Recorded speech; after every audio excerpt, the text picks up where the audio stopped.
God in his great wisdom created beings with freedom of will, and long before he created the first man and woman, Adam and Eve, దేవుడు తన అనంత జ్ఞానం చొప్పున మానవుడైన ఆదాముని మరియు హవ్వను సృష్టించక మునిపే తాను సృష్టించిన వారిని స్వీయ చిత్తంతో సృష్టించాడు. he created millions of angels. అనేక కోట్ల మంది దేవదూతలను సృష్టించాడు.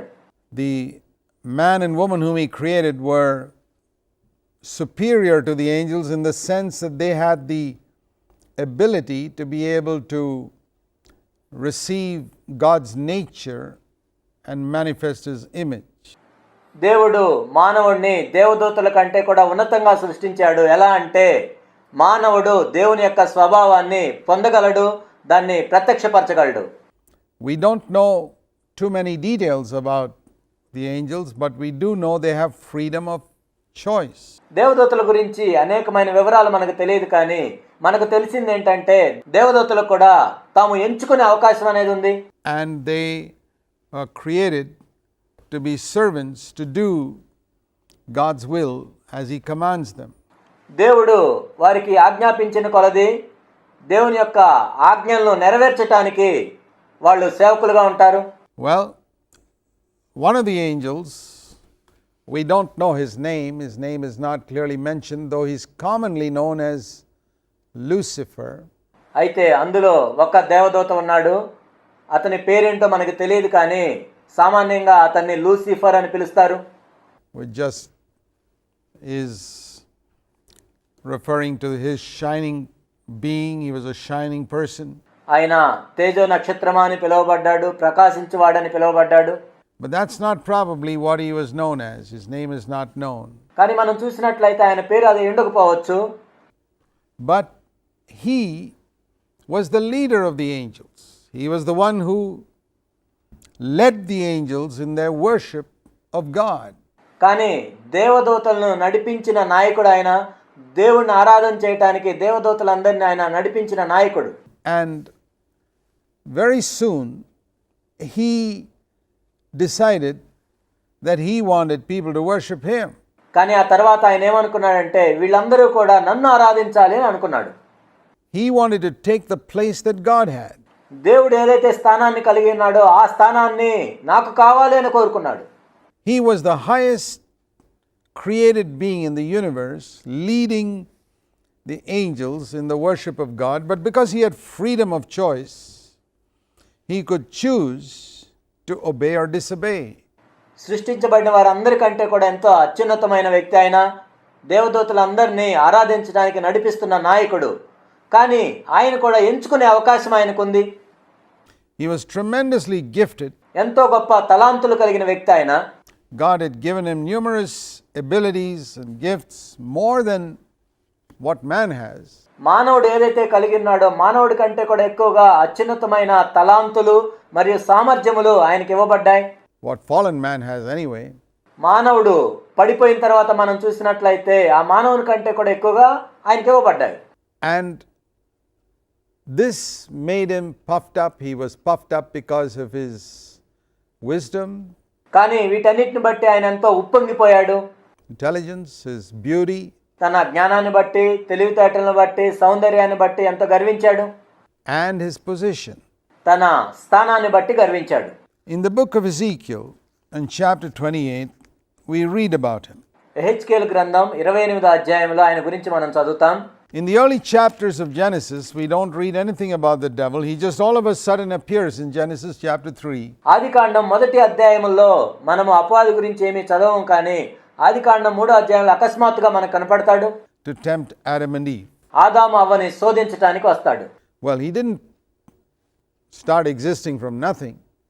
He was obviously created. అపవాది శూన్యము నుంచి సృష్టించబడలేదు, కానీ మధ్యలో సృష్టించబడ్డాడు. There's nothing in this universe that's not created. God, Father, Son, and Holy Spirit is the only ones who existed from all eternity. ఈ విశ్వంలో శూన్యము నుండి వచ్చింది ఏదీ లేదు, సృష్టించబడింది ఏదీ లేదు. కేవలం తండ్రి, కుమారుడు, పరిశుద్ధాత్ముడు మాత్రమే ఆది నుండి ఉన్నారు. But this angel was created, head of the angels. ఈ ప్రధాన దూత, ఈ దూత సృష్టించబడిన వ్యక్తే. And his fall is not described in the early chapters of Genesis because the Bible was written to describe man's history, and so it doesn't begin with the devil, it begins with man's history. ఆదికాండము మొదటి అధ్యాయంలో ఇతను పడిపోవటం గురించి రాయబడలేదు, ఎందుకంటే ఆదికాండం అనేది మానవుని చరిత్ర గురించి రాయబడింది కానీ అపవాది చరిత్ర గురించి రాయబడలేదు. That's the only reason why it doesn't come there, and God revealed this truth later on to two of his prophets. అందుకే అపవాది గురించి అక్కడ ప్రస్తావించలేదు, కానీ దేవుడు ఆ తర్వాత తన ప్రవక్తలకు ఈ విషయాన్ని బయలుపరిచాడు. How this angel became the devil. ఈ దూత అపవాదిగా ఎలా మారాడో వివరించబడింది. And that's described in Ezekiel 28 and Isaiah 14. హెజ్కేలు గ్రంథం 28వ అధ్యాయంలో, యెషయా గ్రంథం 14వ అధ్యాయంలో ప్రస్తావించబడింది. And some of you who are Christians may have read this already, but there are certain lessons we can learn from this for ourselves when we see how this perfect angel became a devil. క్రైస్తవులైన మీలో కొంతమంది ఇవి చదివి ఉంటారు. అయితే దీని నుంచి మనం కొన్ని పాఠాలు నేర్చుకోవాలి. ఒక దూతగా పరిపూర్ణంగా ఉన్న వ్యక్తి ఏ విధంగా అపవాదిగా మారాడో మనం తెలుసుకోవాలి. In Ezekiel 28, we read here, హెజ్కేలు 28వ అధ్యాయంలో ఈ విధంగా మనం చదువుతాం. the Lord speaks a word to the king of Tyre, verse 12. And this was really the devil. హెజ్కేలు 28:12లో మనం ఈ విధంగా చదువుతాము. తూరు రాజును గూర్చి ఈ విధంగా ప్రకటించుము. Who was living inside this human king. ఇక్కడ ఈ మానవ సంబంధమైన రాజు లోపల అపవాది నివసిస్తున్నాడు. And the Lord speaks to the devil, just like when a person is demon possessed, you speak to the demon inside that person. ఇక్కడ దేవుడు అపవాదితో మాట్లాడుతున్నాడు. ఒక దయ్యం పట్టిన వ్యక్తితో మనం లోపల ఉన్న దయ్యంతో ఏ విధంగా మాట్లాడుతున్నామో దేవుడు ఆ విధంగా మాట్లాడుతున్నాడు.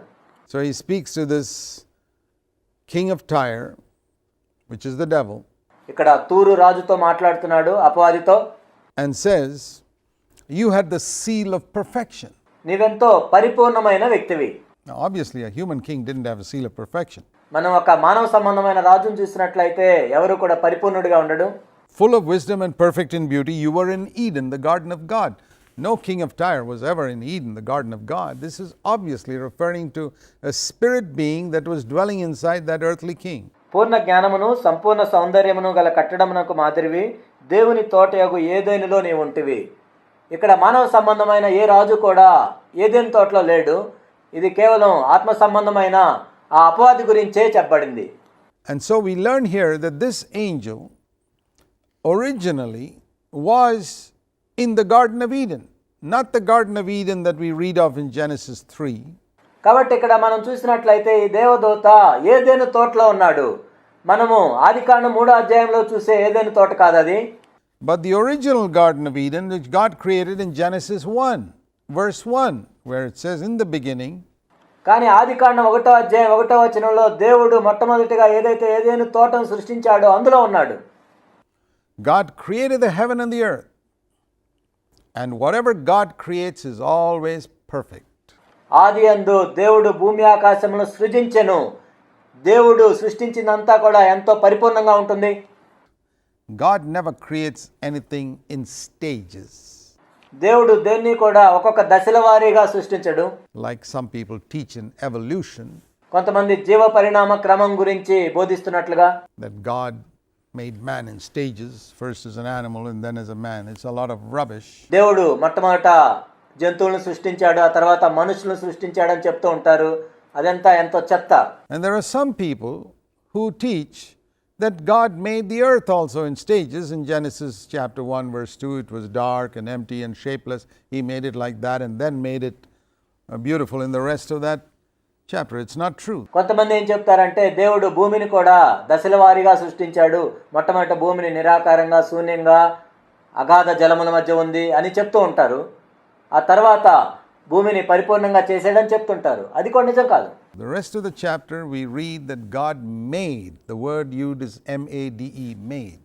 మిగిలిన అధ్యాయం అంతా మనం చూసినట్లయితే దేవుడు చేసెను అని ఉంటుంది. ఇంగ్లీష్లో మేడ్ అని ఉంటుంది. Whereas in the first verse of Genesis it is created. కానీ ఆదికాండం 1వ అధ్యాయం 1వ వచనంలో మనం చూసినట్లయితే దేవుడు సృష్టించెను అని ఉంటుంది. But in the second verse of Genesis you read the earth became. That's how I understand it. కానీ రెండవ వచనంలో మనం చూసినట్లయితే భూమి ఆ విధంగా ఆయను అని ఉంటుంది. దాన్ని బట్టి మనం అర్థం చేసుకోవచ్చు. Empty, dark, shapeless. How did it become like that? నిరాకారంగా, శూన్యంగా, అగాధంగా అయిపోయింది. ఎలా అయింది? Because something happened between those two verses, and that was the fall of Satan. ఆ రెండు వచనాల మధ్య ఏదో జరిగింది. అదేంటంటే అపవాది పడిపోవటం. And that's described here. And that at that time in Genesis 1:1 there was an Eden. కాబట్టి ఏదైనా తోట అంటే అక్కడ వివరించబడింది. ఆదికాండం 1:1లో మనం చూసినట్లయితే అక్కడ ఏదైనా తోట ఉంది. Which was probably remade again for Adam to dwell in. ఆ తర్వాత ఆదాము నివసించడానికి మరలా అది తయారు చేయబడి ఉండొచ్చు. As we read in chapter 2 and chapter 3 of Genesis. ఆదికాండం 2, 3 అధ్యాయాల్లో మనం చదివినట్లుగా. But in the original Eden, the garden of God, కానీ దేవుని యొక్క తోటలో మొట్టమొదటిగా చేసిన ఏదైనా తోటలో here was this beautiful angel, the head of the angels. ఇక్కడ ఎంతో సౌందర్యం గల దేవదూత, ప్రధాన దేవదూత. And he was perfect in wisdom. పరిపూర్ణ జ్ఞానము కలిగిన వ్యక్తి. Perfect in beauty. And he was anointed, verse 14. పరిపూర్ణ సౌందర్యం కలిగిన వ్యక్తి. మరియు 14వ వచనంలో మనం చూసినట్లయితే అభిషేకించబడిన వ్యక్తి. He was a cherub, anointed and placed by God on his holy mountain. అభిషేకము నొందిన కెరూబు మరియు దేవునికి ప్రతిష్ఠించబడిన పర్వతం మీద ఉన్నాడు. He was blameless. Ezekiel 28 verse 15 says he was blameless in his ways from the day he was created. He was created. హెచ్కేల్ 28:15లో మనం చూసినట్లయితే నీవు నియమింపబడిన దినం మొదలుకొని పాపముని యందు కనబడు వరకు ప్రవర్తన విషయంలో నీవు యథార్థవంతుడుగా ఉంటివి. Until unrighteousness was found in him.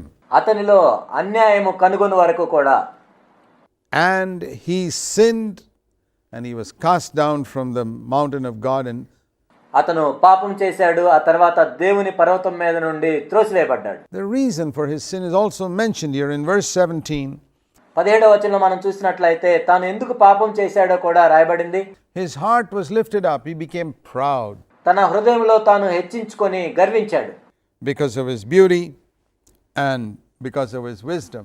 తన సౌందర్యాన్ని చూసుకున్నాడు, తన జ్ఞానాన్ని చూసుకున్నాడు. So there we see that the first sin that raised its ugly head in this beautiful universe that God created was pride. దేవుడు సృష్టించిన ఈ అందమైన విశ్వములో మొట్టమొదటి పాపం ఏంటో మనం చూసినట్లయితే అదేంటంటే గర్వం.